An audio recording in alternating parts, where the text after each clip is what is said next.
বিবাহিত মহিলাকে পটানোর এই তিনটি উপায়।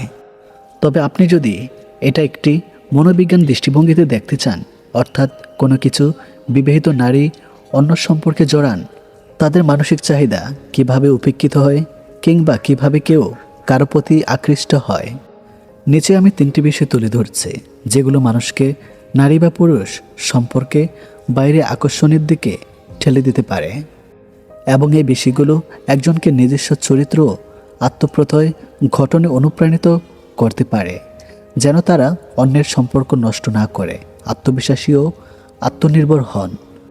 নাম্বার 1, মানসিক শূন্যতা এবং আবেগে যোগাযোগের আকাঙ্ক্ষা। বিবাহিত জীবনে সময়ের সাথে সাথে অনেক নারী মানসিকভাবে অবহেলিত বোধ করতে পারেন। প্রাথমিক প্রেম ভালোবাসা রোম্যান্স মনোযোগ ধীরে ধীরে কমে গেলে তারা নিজেদের একা ভাবতে শুরু করেন। স্বামী যদি কেবল দায়িত্ব পালন করে কিন্তু আবেগ ভাগ করে না, তাহলে নারী নিজেকে দেখা হয় না এমন অনুভব করতে পারেন।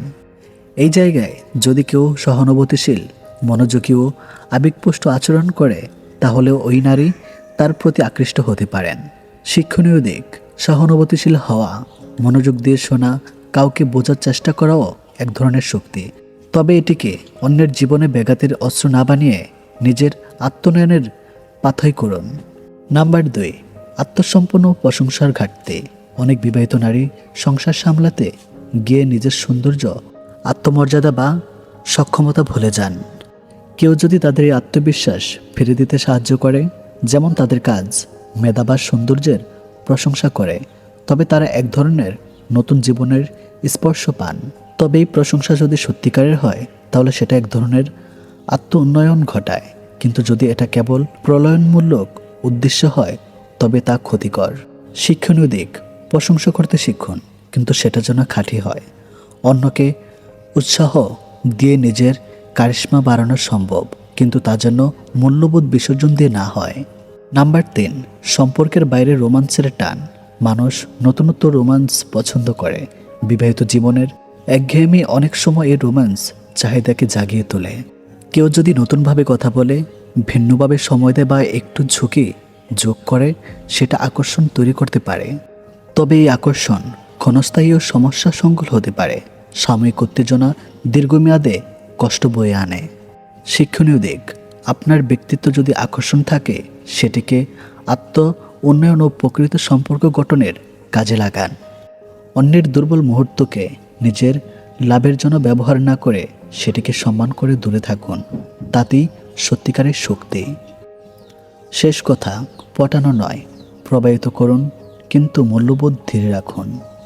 একজন মানুষ কতটা আত্মবিশ্বাসী, সম্মানজনক ও প্রভাবশালী, সেটা বোঝা যায় সে কতটা নিজের সীমারেখা জানে।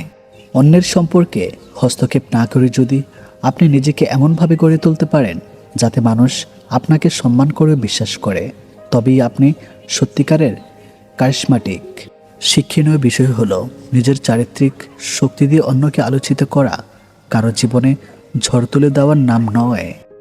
পথহারানো নারীর কাছে একটি বার্তা: এখনো সময় আছে ফিরে আসার। মানুষ ভুল করে, নারী হোক বা পুরুষ। জীবন চলার পথে অনেকেই আবেগ, লোভ বা পরিবেশের প্রভাবে এমন কিছু সিদ্ধান্ত নিয়ে বসে যা পরবর্তীতে আফসোস আর আত্মগ্লানিতে রূপ নেয়। আজ আমরা কথা বলবো এমন 2 ধরনের স্ত্রীর কথা, যারা বিয়ের আগে ও পরে পরপুরুষের সঙ্গে সহবাসে জড়ায়। এদের একজন করে অনুশোচনায় ভোগে, আরেকজন নিজেকে ন্যায় মনে করে। এই লেখার উদ্দেশ্য কাউকে অপমান করা নয়, বরং ভুল পথের যাত্রীদের একটি নতুন আলো দেখানো। নাম্বার 1, যিনি ভুল বুঝে ফিরে আসতে চান। এই নারী হয়তো ভালোবাসা খুঁজতে গিয়ে আবেগ ভেসে গিয়ে বা কারো চাপ কিংবা প্রতারণার শিকার হয়ে ভুল পথে গিয়েছিলেন। তিনি জানেন তিনি যা করেছেন তা সঠিক নয়। তার ভেতরে এখনও বিবেক জেগে আছে। তিনি ভেঙে পড়েন, কাঁদেন, রাত জেগে ভাবেন, আমি কি সত্যি এমন মানুষ হতে চেয়েছিলাম? এই অনুশোচনাই তার শক্তি, কারণ অনুশোচনাই আত্মশক্তির প্রথম ধাপ। এই ধরনের নারী যদি নিজের ভুল স্বীকার করে সত্যিকার অর্থে নিজেকে বদলাতে চান, তাহলে পৃথিবীর কেউ তাকে থামাতে পারবে না। ভুল করাটা দোষের নয়, দোষ হলো সেই ভুল গড়িয়ে পড়া। ফিরে আসাই মানুষের সবচেয়ে বড় সাহস। তাকে এই বার্তা, তুমি এখনো মানুষ, তুমি এখনো তোমার সম্মান ফিরে পেতে পারো। আত্মসম্মান নতুন করে গড়ে তোলা যায়, কিন্তু তার জন্য প্রয়োজন সত্যিকারের অনুশোচনা, দায়িত্ব নেওয়া এবং জীবনের লক্ষ্য পরিবর্তন। ধরন নাম্বার 2, যিনি নিজের কাজকে সঠিক মনে করেন। এই ধরনের নারী নিজের কর্মকে যৌক্তিক ও স্বাভাবিক মনে করেন। তিনি হয়তো বলেন, শরীর আমার, ইচ্ছেও আমার, আমি যা করি সেটাই সঠিক, কিংবা স্বামী আমাকে বোঝে না, তাই আমি যা করছি তা সঠিক। কিন্তু প্রশ্ন হলো, এই সত্য সিদ্ধান্ত সত্যি কি জীবনের প্রকৃত মুখ এনে দিতে পারে? এই মনোভাব শুধুমাত্র দেহের চাহিদাকে প্রাধান্য দেয়, সম্পর্কের গভীরতা, আত্মিক বন্ধন ও পারিবারিক মূল্যবোধকে না। একসময় এসব সম্পর্ক ছিন্ন হয়, জীবন খালি হয়ে পড়ে, চারপাশের মানুষ মুখ ফিরিয়ে নেয়। স্বাধীনতা মানে যা খুশি তা করা নয়, বরং যা উচিত তা করার শক্তি থাকা। এই নারীকে বলবো, আপনি যদি জীবনের সত্যিকারী প্রশান্তি চান, তবে দেহ নয়, আত্মমতা দিয়ে জীবনকে গড়ুন। সম্পর্কের পবিত্রতা মানে শৃঙ্খলা, আত্মনিয়ন্ত্রণ আর বিশ্বাস। এসব ছাড়া ভালোবাসা শুধু একটি ক্ষণিকের খেলা।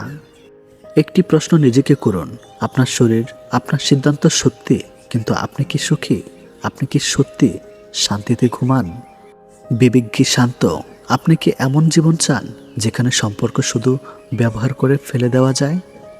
শরীরের খিদে একসময় মিটে যায়, কিন্তু আত্মার ক্ষুধা মেটাতে হলে দরকার ভালোবাসা, সততা আর হলো আত্মসম্মান। কিভাবে ফিরে আসবেন? নাম্বার 1, নিজেকে ক্ষমা করুন। আপনি ভুল করেছেন, কিন্তু নিজেকে ঘৃণা করে নয়, বরং নিজের পক্ষে দাঁড়িয়ে বলুন, আমি বদলাবো। নাম্বার 2, নিজের মানসিক জগৎ গড়ে তুলুন। আত্মসম্মান বোধ জাগিয়ে তুলুন, নিজেকে ছোট ভাবা বন্ধ করুন। নাম্বার 3, পরিবার ও সম্পর্কের মূল্য বুঝুন। সম্পর্ক মানে দায়িত্ব, বিশ্বাস, আত্মত্যাগ, এগুলো ছাড়া জীবন খালি। নাম্বার 4, সাহস রাখুন সমাজের চোখে তাকানোর। সমাজ সমালোচনা করবে, কিন্তু আপনার বদল তার জবাব হবে। নাম্বার 5, নতুন করে শুরু করুন। কোনো পথই চিরকাল বন্ধ থাকে না। ভালোবাসা, সততা, আত্মত্যাগ, এই পথেই মুক্তি। শেষ কথা, প্রিয় নারী, যদি তুমি ভুল পথে থেকেও ফিরে আসতে চাও, তবে তুমি সাহসী। আর যদি এখনও নিজের অবস্থানকে যৌক্তিক মনে করো, তবে নিজেকে জিজ্ঞেস করো, এই পথের শেষ কোথায়? জীবন মানে শুধু স্বাধীনতা নয়, দায়িত্ববোধ, সঠিক পথ বেছে নেওয়া। কারণ মর্যাদা, ভালোবাসা আর সম্মান কখনো শরীর দিতে পারে না, তা অর্জন করতে হয় আত্মত্যাগ দিয়ে। একজন রানী যতক্ষণ নিজের মর্যাদা রক্ষা করে, ততক্ষণে সে রানী। তুমি কি চাও, সাময়িক উত্তেজনা নাকি সুখে শান্তি? সিদ্ধান্ত তোমার, কিন্তু মনে রেখো, পথ হারিয়ে যাওয়া দোষ নয়, দোষ হলো কখনো পথ খুঁজে না ফেরা।